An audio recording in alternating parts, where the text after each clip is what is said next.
What if I told you that there's a Black country-based organisation supporting local groups to build creative confidence? Welcome to the Creative Communities podcast, where we'll share the experiences of some of the groups who've already benefited. I'm your host, Laura, the CBC Creative Advisor for Dudley. And in this episode, we are talking to David about the Butts Writing Group that took place in Walsall. Thank you so much for being with me here today, David. No, you're welcome. You're welcome. Would you please introduce yourself? Okay, well, my name is David Calcutt. I'm a writer. I write plays, poetry and prose. I would say that I make my living as a playwright. But I've also written poetry and I've got various pamphlets and collections published. And I've written a few children's novels as well. That's amazing. Thank you so much. And what inspired you to collaborate on this particular community project? Well, it's a bit of an involved story. I have in the past run various writing groups, community writing groups. My wife persuaded me to go along to an art class at the Creative Factory in Butts, which is just up the road from where we live.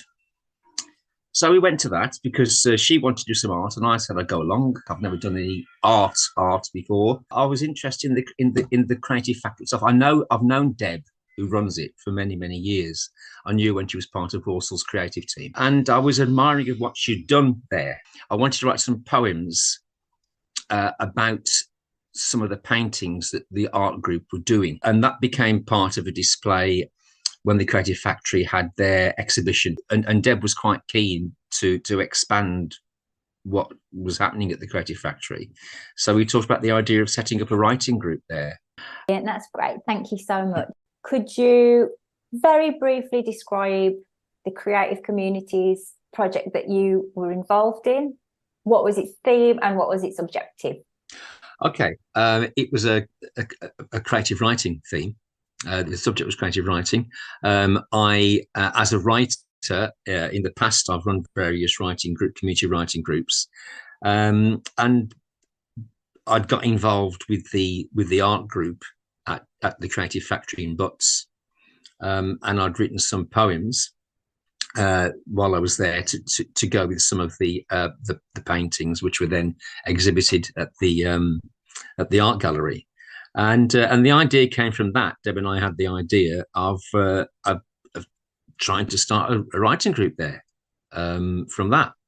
And so she put the word out through her own contacts. We set a starting date and waited to see who would turn up, and half a dozen people turned up. And the idea was for them to encourage people to write prose, poetry, in a very kind of relaxed, informal atmosphere. It's very important for people to feel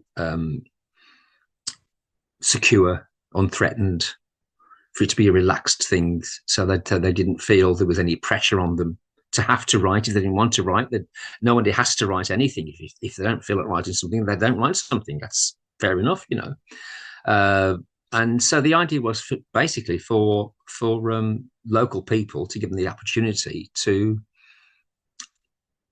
expand their creative horizons, really, by learning about, not learning about writing, but having a go at writing and sharing it with each other. And that was the idea behind the group. What do you think was the motivator for you and the participants of your Creative Communities project to come together and create? For me, I've always been a great believer in art in the community. I guess that's from my theatre background, in that theatre is a very collaborative art form. It's a thing that all people can share in to whatever level they wish to share in it, and it all enhances people's well-being. I just love writing. I love sharing writing. I love being with people and sharing writing with them. I personally wanted to feel more part of that community as well, and by offering them a skill that I have, really. As far as they're concerned, I guess you might have to ask them individually, I don't know. There are a few people there who already write, but have never been able to share it with anybody. I do know that they came as the opportunity to share their work with other people and share their love of writing with other people. Some came because they were intrigued. These people had never written before, but just fancied the idea of it, so to speak. What did you do to engage the participants and engage the community? So how did you hold that space for them and encourage them? Okay, well, first of all, I knew some of them already from the art class. So it wasn't like I was dropping in from the moon. I did know quite a few of them already, but although some I didn't. The technique I've always used, if it can be called a technique, is to make things very relaxed and informal, not like a class. That I have a particular interest in writing and poetry, which I want to share with them, and I'm hoping that they will want to write and share their work with me. And so I would set up a session.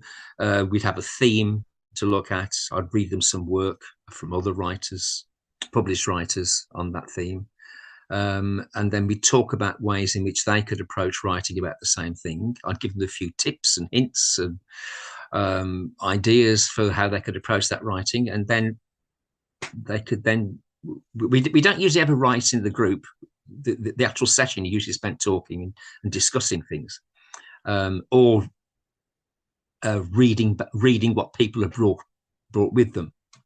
And so they go away, and generally they would write something. Most of them would come back with something, and they'd read that and we'd share it, talk about it. Sometimes almost the whole session would be taken up. In fact, increasingly, as they've written more and more of the session is taken up with them reading their work and us discussing it and talking about it. And then a little bit of time at the end to introduce a new theme for them to go and write next time, which is a healthy way for a group to develop, for the writing group to develop. So I feel that from what you're saying, you acted as a space holder. So you created a safe space for people to come along and share and have a go. And you offered some friendly prompts to get them started and encourage them along their way. Would that be a fair assessment? You've put it much better than I did, Laura. Oh, well, you put it far more eloquently, David, because you're a writer. Maybe I put it more succinctly because I'm a producer. But more succinctly. And succinct is always good. Oh, bless you. Well, so is eloquence. So that's a beautiful insight into your artistic process and the techniques that you used. Were there any unexpected challenges or obstacles that you had to overcome? Right, I'd like to say there were, to balance everything out, but I can't think of any. Everything has gone wonderfully smoothly. There have been no glitches or problems that spring to mind at all. I said I wish I could say there had been problems, but there haven't been any problems. It's all gone really smoothly. You've had a very, very lucky project with no obstacles, which is fantastic. Absolutely, yeah. And were there any moments that brought you the most pride? A couple of moments, yeah. About a month, 6 weeks ago, there was a big spoken word day in Walsall Arboretum at the bandstand. Events lasting all day, poets from all over the West Midlands coming to read. And the organiser booked me to read. And she knew I ran this group, and she said, do you think any of your group would like to come and read? Now, I wasn't sure because we hadn't been going that long, but I asked the group, and two of them did actually say they wanted to come and read. Neither of them had read in public before. I met with them the night before to go through what they were going to read, and I had a chat about techniques for reading aloud and so on that I'd learned over the years. And then they got up on stage in front of a microphone. About 100 people sat in the seats opposite the bandstand, and they read their work. And the organizer said, I wouldn't have known if you hadn't told me that they'd never read their work before in public. That's really, really good. She was really pleased. So there was that. And then just last weekend, there was Deb runs a yearly kind of street festival, street party outside the Creative Factory. There are food stalls, things for sale, games, things like that. And they have music as well. And so there's a little stage outside the shop in the street. So I said I'd sing, because I play the guitar and I sing. So I said I would sing some songs. And she said, well, what about the poets as well, reading with you? So I said, oh, so I put it to them, and they were very keen. Yeah. So, which again surprised me. I didn't think they would be, but they were keen. So we had this, we devised this program where I'd sing a couple of songs, a poet would come up and read their work out, and so on. There were 5-6 of them who did it. Again, they came up and they stood in the street, and they read into the mic, performed their work, proud of it, confident in it, and that really made me feel very proud of them, that they'd come that far, that they could read their work and feel confident enough in their work and themselves to share it in the street with neighbours and friends. So that's really good. Yeah. And that's a massive jump in creative confidence, isn't it? To stand up in front of an audience and share your work. And oh, goodness me, yeah. I'm sure they were very grateful for your expertise and your guidance in helping them get there and play a part in getting them to that point. Well, I played my part. And that's what community projects is all about, isn't it? It's everyone, it's collaborative, it's a co-creation, everyone comes together and benefits. Absolutely, yes, yeah. And the person running the group should benefit as much as the people in the group from it. Absolutely, it's really important. Yeah, it's you should get something out of it too, and you should grow as a person yourself and as an artist yourself, which I have done from this project. Excuse me. Amazing. Other than the fantastic leap in creative confidence, which we've just spoken about, do you feel that this creative communities project has impacted the local community artistically or socially? I think it's too early to say yet, because it's a small group. We've only been going for a few months. The project actually finishes today. It's the last official session, but I've made it known to them that I'm willing to carry on with them if they want to carry on, and they've all indicated they do want to carry on. In fact, we were having our last session tonight, and that session, as well as just doing a bit of a share round of work, we're going to talk about the future and how the group can develop in the future. And I would like to see them beginning to do more work that does impact on the community, to work on small mini projects as a group rather than individuals that can have some impact. It's I think with writing, I think it's difficult to assess impact on people in the long term, because it has this little trickle effect. Writing, especially writing a poetry, it isn't like a big community play. It isn't like a big pop concert or whatever. It doesn't have that big bang effect. It has a small, slow trickle effect. It's people going out and talking to other people about what they're doing. Lovely. Thank you, David. And you've spoken a little bit just about how you would like to expand upon this community project. So if that were to continue, have you got any ambitions as to what the writing group might look like or what it might become? Any dreams or aspirations? Or I'd like to see the group continue, and I'd like to see the writers at the moment continue to develop their own work and to go more confident and to write more and to become strong in that subject. I'd like to see maybe a few more people maybe come along and expand the group. I would like to find a way of bringing those who have artistic talent in the group, painters and so on, and the fact they write, to find a way of bringing those together.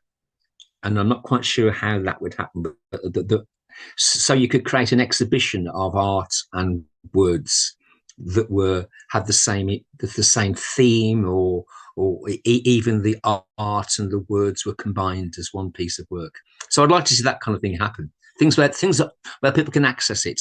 That sounds really, really inspiring. It sounds like you've got a lot of food for thought for the future, and aspirations and achievements that you'd like to have a go at.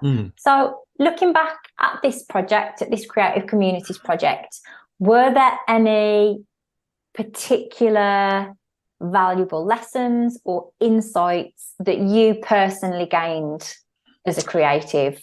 Well, I think the main one, which is one that I keep relearning, is how inspired I can be by other people's writing, people who come along and who maybe don't write very much and have written before, and they come out with a phrase that makes you gasp and go, oh. And that is just, it's you can't put a price on that, you know. I guess it's that it's just always relearning that people, ordinary people, do have and can have so much to offer and so much creativity to offer if they are just given the opportunity. And it doesn't take much to give people the opportunity. All it takes is a space and someone who's willing to listen to them and give them the opportunity. And to say, and give them permission, in a sense, to say, look, you can do this. And I think that is what Creative Communities is all about. Yeah, it's helping people and supporting people to just have a go. Yeah, so, absolutely. With that in mind, David, is there any advice that you would give to someone who would like to apply and have a go at Creative Communities? Well, I think that's it, is have a go. When you have an idea, you never quite know if people are going to laugh at you, or if you think, oh, that's a silly idea. No, it's not. No idea is a silly idea, ever. If you have an idea, get in touch, and people won't laugh at you. They won't laugh. They won't go, oh, that's rubbish. They'll say, that's an idea, and they'll help you develop it. And so the thing is to have a go. Always have a go if you've got an idea, and don't try and overplan it either. I think over planning is deadly. Have an idea, get people together, and see how it goes. Basically, encourage people to take part in whatever it is you want to set up. And I guess also, if you've got the idea, then it's something you should be enthusiastic about, and it's your enthusiasm for the project or for the idea that will draw people in, and because enthusiasm is catching. I think that's really sound advice. And with Creative Communities as well, the team at Creative Black Country, we really try to make it as accessible and easy to apply as possible. So it's one of the easiest application forms I've ever filled in.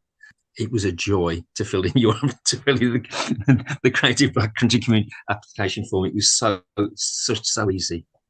And that's exactly what we want to hear. And every borough has got a creative advisor, and that creative advisor will help you fill that form in as well. And absolutely. You can come to us. You don't even have to have a fully formed idea. It can just be a little seed of an idea, and we can help develop it. And because that's the other advice I'd say is that Creative Black Countries wants things to happen, and so if you go with just a glimmer of an idea, they'll want to help you develop it. Definitely. So that's another bit of advice to people, is you just go for it, you know. Yeah. Brilliant. David, that was absolutely fantastic. Thank you so much for your time today. Oh, it's been a pleasure. Well, that's a wrap for the Walsall episode. Be sure to also check out episodes for the other Black Country boroughs. A big thank you to David for their time and generosity in sharing. And if you feel inspired to get involved with Creative Communities yourself, please check out Creative Black Country's website, which is www.creativeblackcountry.co.uk.